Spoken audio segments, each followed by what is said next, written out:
vocês, para começar, olhem para a câmera, segurem 3 segundos e comecem. Não é assim, sai de um olhar que vocês estão vendo e já começa a falar. Então, olhe para a câmera, segura 3 segundos e fale. E lá no encerramento também, ao encerrarem, terminou, finalizou tudo, segurem 3 segundos olhando para a câmera e depois relaxa, olha para o lado, essas coisas. Tá bom? Então, já podem começar. Boa entrevista para vocês. Boa tarde para você que está ouvindo a Rádio Universitária Bandejão na 104.7 FM ou para você que acessa universitariafm.ufs.br. Está começando mais um Rodízio 50. Eu sou a Anne. E eu sou a Mirella. Nós somos estudantes de jornalismo aqui na UFS, de comunicação social. E nosso podcast de hoje está para comemorar os 50 anos aqui de comunicação social na UFS. É meio século de muito aprendizado, transformações. E hoje a gente veio conversar com a professora Ruth. Sim, que é graduada aqui na universidade e é professora há 35 anos? 35 anos já, somo. Eu entrei na UFES no último dia de 1989, então eu comecei a trabalhar em 1990, né, como professora. Mas antes eu já tinha conhecido o curso de comunicação nos seus primeiros momentos, né? Eu entrei em 1978 como graduanda, né, no primeiro período, numa turma de jornalismo, mas era um currículo mais abrangente, né? O currículo inicial de comunicação que eu cursei, ele trazia disciplinas de cinema, de publicidade, até de teatro, né? Mas o foco principal era o jornalismo. Era um curso ainda na sua fase inicial, né, que começou em 1975, né, por isso a gente está agora comemorando os 50 anos, né, de comunicação aqui na UFES. E nesse momento, assim, é um momento também de construção da própria universidade, né? Década de 70, né? No final dos anos 70, e a gente teve muito aprendizado aqui, né? É um diferencial, de fato, você passar por uma universidade pública, né, como a nossa, a Universidade Federal do Espírito Santo, isso dá, né, um ganho de qualidade, né, para o processo de formação imenso, né? Eu ainda tive o privilégio, gente, de começar a fazer jornalismo no primeiro período de 1978 e também começar a praticar o jornalismo nas redações em maio de 78. Eu entrei em março e em maio eu já estava na redação da Tribuna, né, que houve uma chamada geral lá, né, para quem quisesse se candidatar a ser jornalista na Tribuna. E na época, naquele momento, ainda não era proibido o estágio, que esteve proibido durante muitos anos, né? Então, todo o processo de formação do jornalista era feito aqui dentro da universidade. Naquele momento que eu comecei, ainda estava liberado, então eu fui aprender a fazer jornalismo na redação e, ao mesmo tempo, na universidade. Foi um processo muito rico, né, porque eu podia desfrutar das duas áreas, né? Toda a formação teórica e a formação também prática, né, que ainda precariamente o curso de comunicação nos oferecia, porque não tinha muita infraestrutura, né, até a produção de jornalismo lá, na redação da Tribuna, né, naquele momento, em 1978. Né.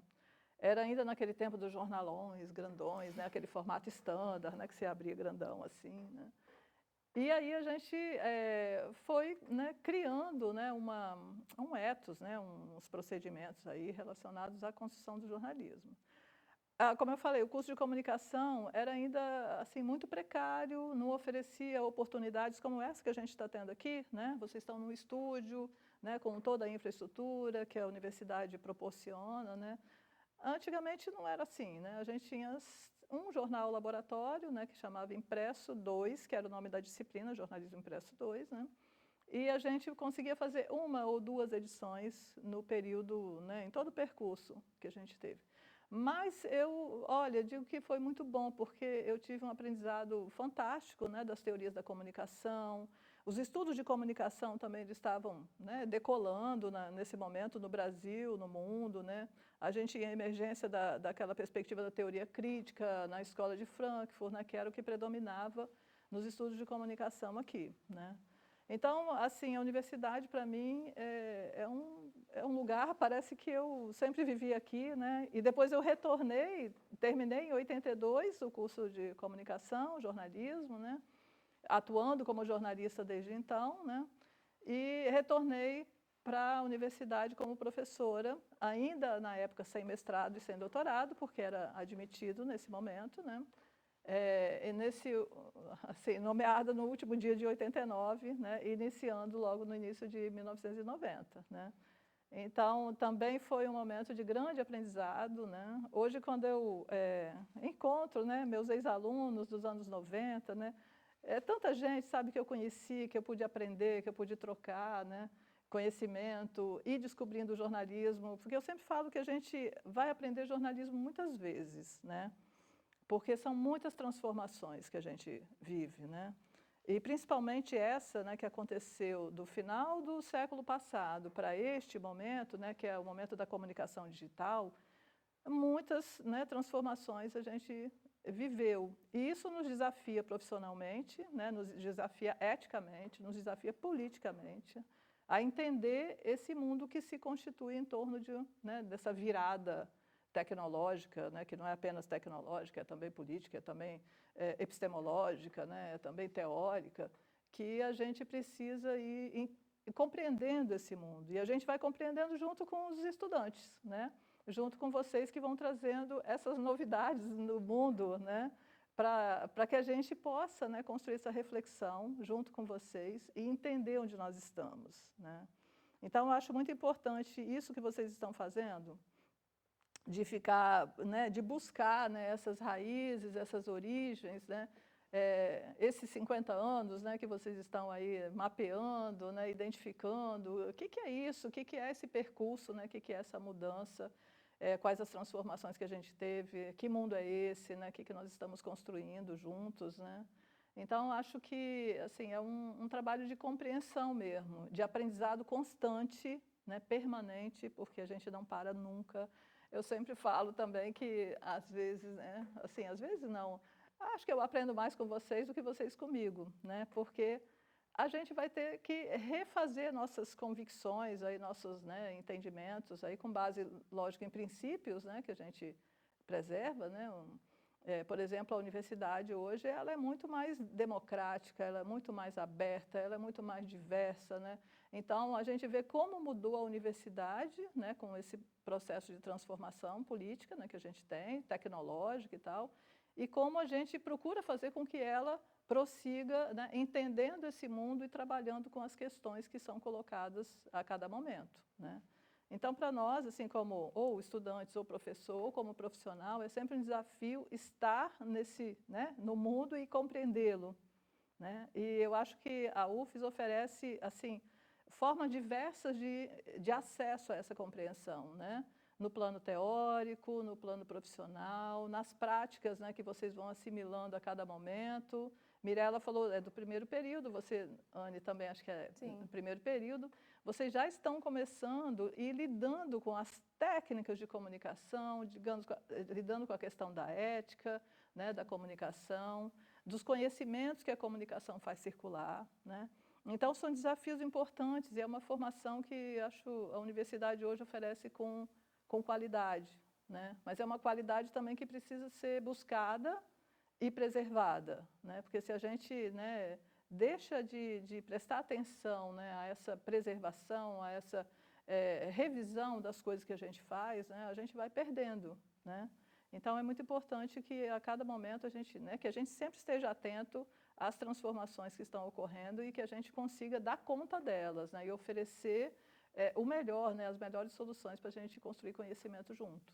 E mencionando transformações, você que entrou no curso de jornalismo de comunicação social quando estava lá no início, você depois se formou lá na década 82, e depois você retornou como professora. Isso. E nesse meio de tempo tiveram muitas mudanças aqui no curso de jornalismo.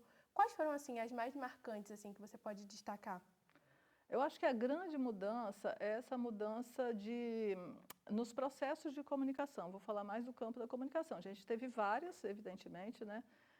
Eu estava falando, a gente tem que aprender a fazer muitas vezes a nossa atividade, né? O centro da nossa atividade. Então, eu tive que aprender algumas vezes a fazer comunicação, fazer jornalismo, né? A lidar com as técnicas, com as práticas de jornalismo, né?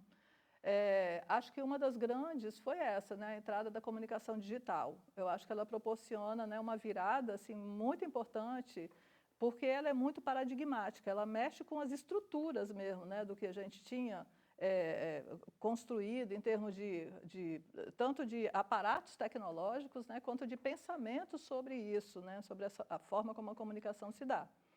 Por exemplo, resumidamente, a gente tinha uma comunicação muito mais verticalizada, né, sustentada por o que a gente chama de meios de comunicação de massa, né, que seriam o rádio, a televisão e o jornal. E hoje, né, depois de pouco tempo até, eu acho que é uma virada, né, muito rápida que a gente teve, né, a partir dos anos 2000, principalmente, né, a gente tem uma outra máquina de comunicação funcionando, mais horizontalizada, né, pensada como uma rede, né, dispersa, que muitos falam, né, muitos se manifestam, né. Antes a gente tinha mais, né, aquele campo profissional muito, né, fechado, constituído, né, e você entrava, né, para aquele campo a partir de um processo de aprendizagem, fazia um curso de comunicação, né, a gente tem toda aquela questão da discussão do diploma, né, de comunicação, de jornalismo, né, no caso, e nós não temos mais, né. Isso tudo foi desmantelado, desmanchado, né, em favor de um outro processo de comunicação. Então, hoje nós temos uma comunicação mais horizontalizada, mais em rede, né, que trazem outros problemas. Se antes o nosso debate, por exemplo, né, daquela comunicação verticalizada era pela democratização daquela comunicação, né, nós queríamos participar dos processos de decisão, de como fazer comunicação, como entregar as informações para as pessoas. Era de uma escassez até de informação, a gente apelava muito, né, e brigava muito pelo direito à informação, o direito do cidadão de receber informação, o direito das pessoas de terem informação para atuarem numa sociedade complexa como a nossa, né? Hoje nós falamos da hiperinformação. Olha só, se antes era escassez, né, hoje nós temos excesso. Então, a gente se depara com novos problemas que exigem de nós, né, também pensamento e solução para isso, né? Hoje a gente fala da desinformação, né? Essa palavra é uma palavra nova, que não estava no nosso repertório até, sei lá, os anos 90, 2010. Ela começa a aparecer a partir de 2015, né?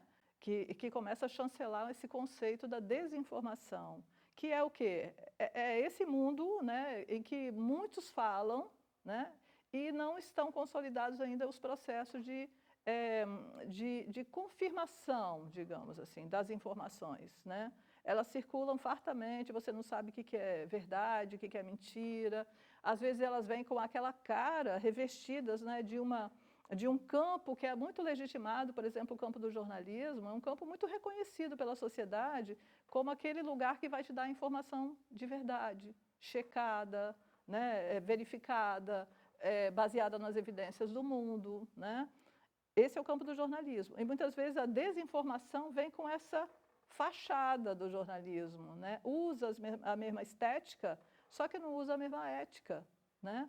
Então, são questões que se colocam hoje, né, que são novas, desafiam a vocês, né, que estão começando, né, e que vão, né, fazer esse percurso no campo profissional da comunicação, né, a nós que estamos ensinando, né, ensinar o quê? Com base em que pensamento, com base em que teoria, com base em que princípios, como identificar desinformação, como atuar diante dela, como atuar diante dessa máquina múltipla, né, diversa, complexa que nós temos hoje funcionando. Então, assim, a grande mudança que eu acho, né, que aconteceu foi uma mudança paradigmática no campo da comunicação, que nos exige, né, que exige da gente que entendamos o que acontece, que a gente construa soluções também, né, e que a gente busque, né, preservar uma sociedade que tenha condições né, de viver e de se projetar no mundo de forma adequada, com oportunidade para todo mundo, com diversidade, com compreensão também de que a nossa sociedade tem né, uma pluralidade que precisa ser respeitada, precisa criar oportunidades. Então, assim, são muitos desafios, eu acho, né? Muitos. E voltando um pouco mais para a sua graduação, professora, durante o período em que a senhora estava fazendo faculdade aqui na UFES, quais foram os desafios que a senhora percebeu que foram, assim, complicou para a senhora se formar ou dificultou de alguma forma, até mesmo como mulher estudante naquela época? Olha, a universidade sempre foi muito acolhedora, né? Então, as dificuldades existiam, né? Naquele momento em que a gente estava lá iniciando o curso de comunicação, as principais dificuldades eram basicamente de infraestrutura, né? A gente tinha um corpo docente muito qualificado, né? Professores que vieram até de outros estados, porque não tinha aqui uma formação anterior, né? Na área de comunicação. Então, o campo de conhecimento da comunicação, ela começa lá em 75, né? Com aqueles professores que vinham, né? Atuar aqui. Muitos vinham da sociologia, da antropologia, da filosofia, das ciências sociais, de um modo geral, né? E alguns do campo do jornalismo mesmo, né? Que tinha já um processo de desenvolvimento dos seus estudos em andamento, né? Então, para mim, a universidade foi sempre muito acolhedora e, do ponto de vista do conhecimento da comunicação, ela me ofereceu muito, né? Muitas oportunidades. Eu não deixei de pegar nenhuma, tá? Então, todas, é importante, né, quando a gente está diante da oportunidade, a gente aproveitar aquilo que é oferecido para a gente, né? A gente tinha, na época, uma deficiência que era infraestrutural, né? Não tinha isso, essas, né, tecnologias, não tinha equipamento. A gente tinha uma meia dúzia de máquinas de escrever Hamilton, né, ou Olivetti, que eram do momento, né? E era isso que a gente tinha. A tecnologia era outra também. Então, dentro daquilo que era disponível, a universidade procurava nos oferecer o máximo, né? Mas era pouco ainda, né? Então, a gente, né, por exemplo, na minha época, foi construído o CA de comunicação, que era um instrumento de luta dos estudantes, né? Para que discutia esse dia a dia da universidade, participava dos debates políticos, né, de tudo que estava acontecendo. A gente estava vivendo também aquele final da ditadura militar, então todo esse contexto político, ele atravessava a universidade, né, e nos interpelava como estudante, como profissionais, que eu já era na época, né, iniciante ainda, mas fazia parte desse cenário, né, dessas vivências que a gente tinha. Então, a gente, né, tinha um CA de comunicação que se organizou em torno de lutas políticas importantes, né, como liberdade de expressão, né, como liberdade de pensamento, né, porque a gente estava num período ditatorial assim, muito, muito pesado ainda, né? Então, essas vivências todas elas sempre foram muito importantes, né? As deficiências, né, a gente ia reconfigurando a partir de outros, né, conhecimentos, né? Buscava oportunidades lá no mercado de trabalho para entender mais as técnicas, né? E vivenciá-las. Você falou da questão da mulher, né? Estudante, né? Mulher, né? De fato, o campo do jornalismo naquele momento era dominado pelo masculino, né? Eram mais homens, eram poucas mulheres. Eu lembro quando eu comecei em redação, a gente podia contar nos dedos quantas tinham trabalhando, né? Então, era uma jovem jornalista, né, e que circulava em áreas que eram muito masculinas, né, porque era um reduto, né, ocupado principalmente pelos homens. Hoje a gente tem uma outra configuração, né? Você vê nossas turmas, elas são majoritariamente de mulheres, né? São femininas. Exatamente. A gente vê isso, né, na frente da gente, né, do lado da gente e na profissão também, né? Ainda eu acho que, assim, na distribuição das funções do jornalismo, ainda tem muitos, né, homens em cargos de chefia, sim, mulheres mais abaixo. Então, são transformações que estão em processo ainda, né, que eu acho que tem muito a ver com essa discussão, né? É preciso demonstrar isso, né? É preciso discutir essas diferenças que ainda persistem, né, na nossa área. E nós, mulheres, temos a mesma competência, né? Pelo menos eu não vejo de outra forma, né? De lidar com as questões, né, de forma, né, responsável, ética, técnica, né, qualificada tanto quanto os homens, né? Eu acho que a gente tem, né, que discutir isso, né? A gente observa que tem a mulher ainda é minoria, tanto na representação que os veículos de comunicação fazem, né, as fontes escolhidas, né, são majoritariamente masculinas, até os nossos livros, né, que a gente estuda, né, também são majoritariamente masculinos. São contribuições de pensamento assim, super importantes, né, que precisam ser preservadas, mas é preciso discutir né, esse espaço da mulher, esse lugar da mulher na sociedade como um todo, né, e em todas as dimensões, né, seja no campo acadêmico, seja no campo, né, profissional, né? Então, é isso. Eu acho que, assim, na profissão era muito gritante isso, né? A presença da mulher no jornalismo, naquele momento que eu comecei, em 1978, era praticamente quase zero, né? Tinha pouquíssimas. Bom, você tem uma trajetória muito longa na comunicação social e você já passou já fez mestrado, doutorado em vários lugares diferentes, inclusive fora do país. Mas no final das contas você retornou à UFES e o que foi que te motivou a retornar? Foram essas vivências que você teve aqui na faculdade? Isso te marcou a ponto de voltar para cá e querer lecionar aqui? Então, a UFES é uma mãe, né? A UFES é um lugar muito agradável, né? Uma universidade, de um modo geral, né? Eu agradeço já em todas as oportunidades que eu tive. Eu fiz mestrado e doutorado, já sendo professora, financiada pelo Estado brasileiro. Então, eu preciso só... Né? Por isso que eu falo que eu não desperdicei nenhuma das oportunidades que ocorreram, né? Então, eu aproveitei todas elas. Eu fui fazer mestrado num processo de formação. Antes, quando eu fiz concurso, não era exigido o mestrado, né, o doutorado. Hoje é exigido, né? É um processo de qualidade que as universidades foram assimilando, né, de ter professores com a formação máxima, né, para oferecer para vocês também uma formação condizente com esse máximo, né, que é exigido, né? Então, mas naquela época não tinha, até porque não tinha cursos de pós-graduação no Brasil ou fora, né, que desse conta de formar professores, né, com um nível de mestrado e doutorado. Então, o que acontecia? A gente ingressava no curso, né, como graduando e, havendo oportunidade, você partia para uma mestrado ou doutorado. Alguns fizeram, outros não. Eu optei por fazer esse percurso de, né, apostar numa carreira acadêmica, né, que era uma alternativa muito boa, eu acho uma alternativa profissional assim, muito valorosa, né, porque, imagina, eu ganho para estudar, né, eu ganho para aprender, eu ganho para, né, para dividir com vocês o que eu aprendo, né. Então, assim, é uma oportunidade profissional realmente muito interessante, né. E eu apostei nisso. Então, eu entrei em 1900, eu vou botar 90, né, que é mais fácil. Eu entrei em 1990, em 93 eu fui fazer mestrado na USP, né? Em 98 eu fui fazer doutorado na UFRJ, né? Então, tudo isso dentro já de um percurso profissional na universidade. E isso me enriqueceu grandemente, né? Depois a gente, né, foi tentar construir também uma pós-graduação aqui, né? A gente, na década de 90, 2000 até 2000, a gente conseguia investir naquela pós-graduação estrito sensu, lato sensu, né, que é aquela especialização, né?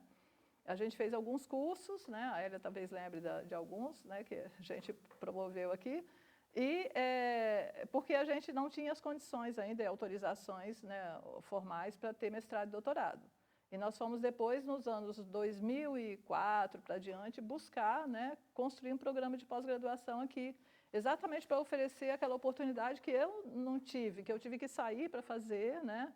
E hoje a gente já implantou a pós-graduação em 2014, né, na comunicação, né, no campo da comunicação, e já fizemos 10 anos de pós-graduação e esse ano a gente está iniciando o doutorado em comunicação, né? Então, é um percurso assim, né, de formação que eu fiz, né, que a universidade me proporcionou e que a gente devolve de alguma forma, né, criando os cursos de pós-graduação aqui, né, para oferecer oportunidade para quem, né, não tem condições, né, de fazer em outro centro, né, e também por entender que a universidade precisa contemplar, né, todas as regiões do Brasil com oportunidades de formação de nível superior, né, pós-graduada para todo mundo, né. Então, é esse movimento que a gente faz, às vezes com muito sacrifício, sabe? Ontem mesmo a gente estava na reunião do programa, né, chorando nossas pitangas lá, porque a gente não tem um corpo docente numeroso que dê conta de todas as ofertas nas condições mais adequadas, né? Então, alguns professores ficam bastante sobrecarregados, né, fazendo pesquisa, fazendo extensão, fazendo ensino, atividades laboratoriais, sabe, que são exigidas, né, para o processo de formação de vocês e com pouca gente, né? Então, é um desafio para nós mantermos, olha só, nosso departamento, ele tem, acho que são 28 docentes, né, permanentes, né? E nós oferecemos 3 cursos de graduação, um mestrado e agora um doutorado, né? Então, é uma sobrecarga significativa, né, para uma equipe que é pequena, né? A gente tem uma oferta de disciplinas gigante, né? Que a gente tem que dar conta todo o período, né? Então, por que eu voltava sempre para a UFES, né? Porque a UFES é um espaço, né, de qualidade que oferece boas condições, né? Apesar das sobrecargas, boas condições de trabalho, porque a gente ainda sabe, né, que essas condições ótimas, né, a gente só tem se a gente brigar por elas, né? E esse tem sido o percurso feito, né, pelos docentes e estudantes na área de comunicação, que é você conquistar as condições ótimas, né, de oferta. Quando a gente não tem, a gente vai correr atrás delas, né? E, professora, como você mesmo está falando, né, que a senhora vivenciou muitas mudanças mesmo aqui do jornalismo. E pegando um pouco sobre esse gancho, a gente está vivendo um momento em que não é mais obrigatório ter diploma de jornalista para exercer a função de jornalismo. E a gente queria saber a sua opinião, quais são suas perspectivas para o futuro. O que a senhora acha que vai ser agora em relação de quem está se formando, quem vai se formar e também quem quer se ingressar, né, no curso de jornalismo? Qual que você acha que é a perspectiva para o futuro? O que você acha que vai acontecer? Olha, é difícil fazer esse tipo de previsão, né? Essa questão de diploma é uma questão polêmica, né? Tem gente que defende, acho que é essencial, necessário. Eu não acho que é super essencial, não. Eu acho que tem profissionais, né, com outras formações que também podem ocupar esse lugar.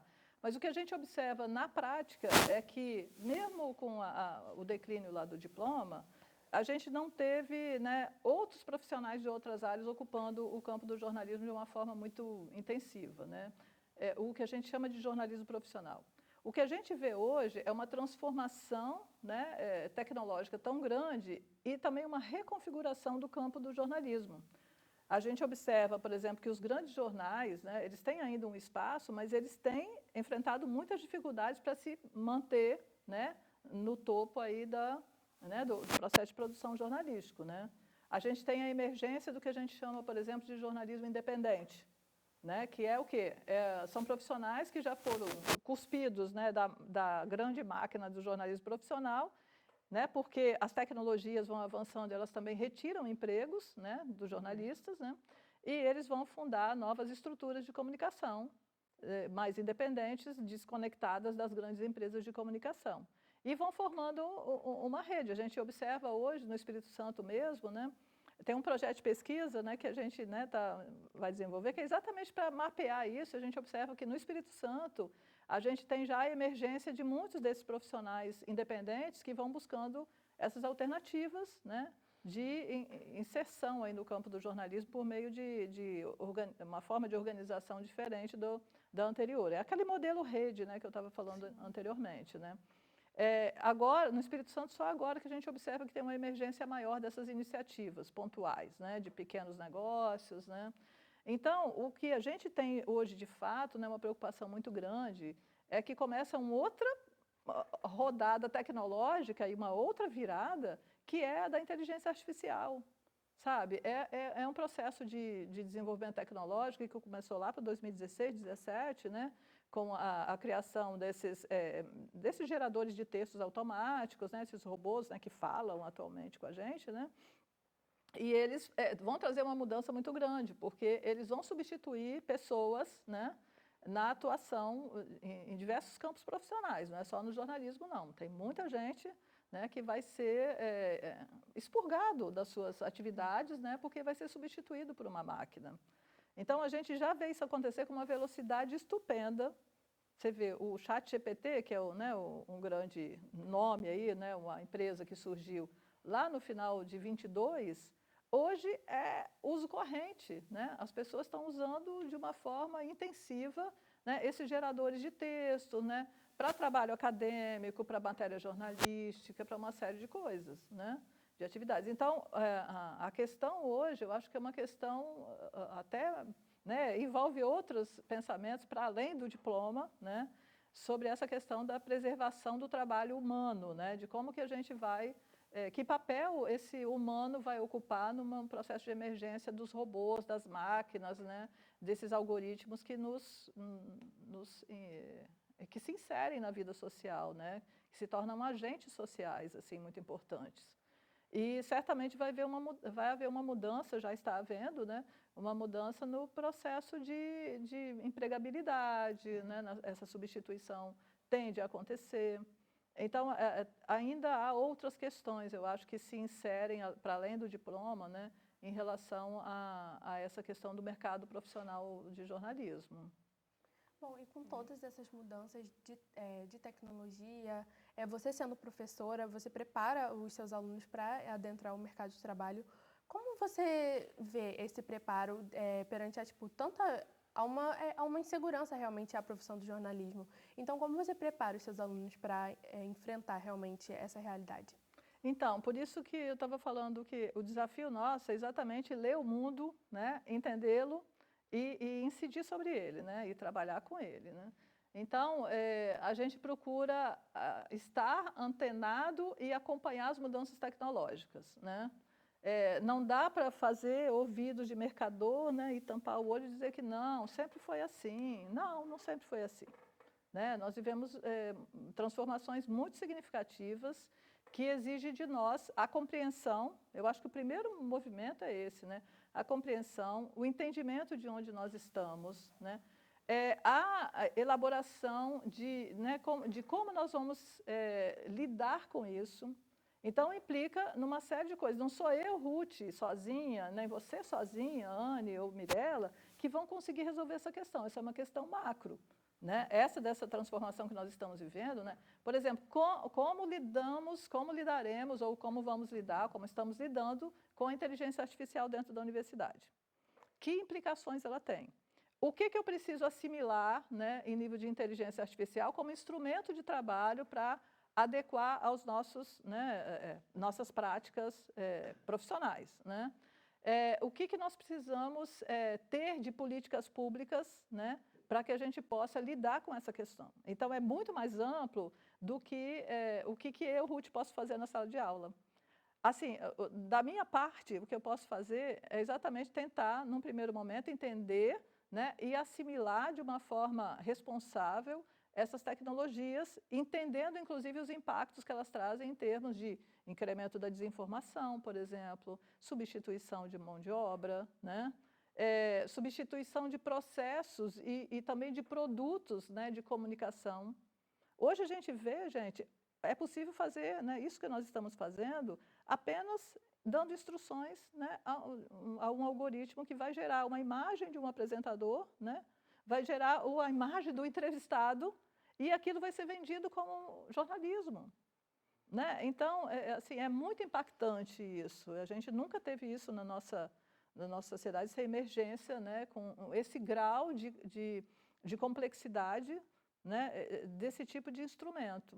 Então, é muito desafiador, sabe? Eu acho que é uma questão que a gente precisa discutir de uma forma ampla, né? A gente já fez algumas conversas aqui mesmo, né, no plano do Centro de Artes, né, da necessidade de ter, talvez, um laboratório de competências de, né, inteligência artificial, tanto para pesquisa quanto para produção profissional. Talvez a gente tenha que discutir um regramento em relação ao uso desses instrumentos na universidade, né? Que tipo de trabalho eu posso exigir do meu aluno, né? Que tipo de uso ele pode fazer daquele instrumento? Então, tem uma série de desafios, né, que não são só de ordem de assimilar ou não uma tecnologia. E ainda tem uma outra discussão, que é a questão da soberania, né, nacional em relação a esses instrumentos, né? O Brasil hoje importa softwares, né, usa softwares que são de big techs, né, e ele é altamente dependente, né, porque não teve uma política de desenvolvimento, por exemplo, como já teve momentos, ondas do software livre e tal. Não, a gente praticamente abandonou isso, né, e foi comprando das grandes, né, empresas, que hoje é cada vez mais concentrado esse processo, tanto de conhecimento, né, tecnológico, quanto de recursos, né, quanto de investimento que é feito nisso. Então, é preciso discutir essa questão da soberania. Por isso que tem projeto de lei lá na Câmara, né, dos Deputados, no Senado, relacionados à inteligência artificial, à questão das redes sociais, né, porque exigem regramentos que estão para além do nosso dia a dia aqui apenas. Então, é complexo, eu acho que a gente vive um momento de extrema complexidade, né? E de muito desafio, tanto para a gente compreender, quanto para a gente gerar soluções, né, para esse momento em que a gente está vivendo. Soluções de ordem política, né, ética, né, e também de manejo prático daqueles instrumentos, né, e também de criação dos próprios instrumentos. Né? E para encerrar, professora, que nosso tempo já está se esgotando, a gente queria saber uma dica que a senhora pode estar dando para nós que estamos começando agora e para os próximos que também querem ingressar como jornalistas. Uma dica que a senhora tem, ainda mais pela bagagem que a senhora tem como jornalista, como professora de comunicação social, a gente queria saber uma opinião sua, uma dica da senhora. De como que a gente vai lidar com isso, né? Acho que a gente vai lidar, né, com qualquer desafio, né? A gente sempre está diante de desafios, né? Cada momento histórico é um momento histórico diferente, né, que nos interpela de forma diferente, né? Então, a primeira coisa, eu acho, né, é a gente confiar que a gente ainda tem autodeterminação, né? Nós, humanos, né, já que nós estamos falando das máquinas, né, também, nós temos essa autodeterminação e a gente precisa atuar, né, para que a gente consiga manter, né, construir uma sociedade que seja uma sociedade mais justa, né, mais... Né, que tem um foco na cidadania, nas pessoas, na diversidade. Né? Então, eu acho que é nunca achar que as receitas estão prontas, estão dadas e que basta a gente aplicá-las. Não. O nosso desafio é exatamente transformar, o nosso desafio é exatamente compreender as vivências que nós temos, os processos de transformações, as redes de poder que estão atuando nesse momento, né? Nesse momento não, a cada momento histórico, e a gente entender que em todo momento histórico a gente vive desafios. E nossa missão, eu acho, é exatamente dar conta deles, oferecer resposta para eles. Né? Por isso que, vocês estão começando agora, né? Missão para vocês. Eu praticamente estou me retirando da vida profissional muito breve. Né? Então, é missão para vocês, sabe? Esse desafio de ler esse mundo, entender o mundo e construir soluções para ele junto com outros, né?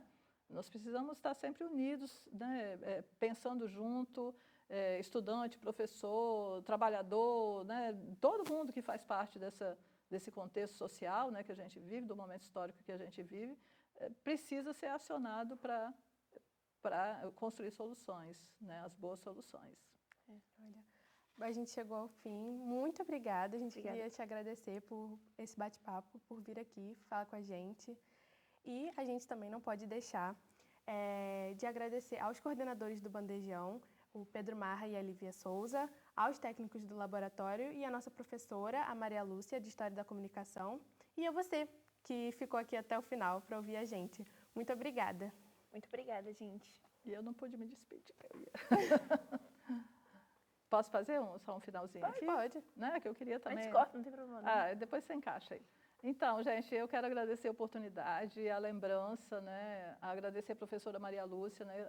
E elogiar a iniciativa dessa disciplina, né? Que vocês participam com ela, de entender, né, a história da comunicação a partir das vivências de muitos de nós aqui no campo da comunicação regional. Né?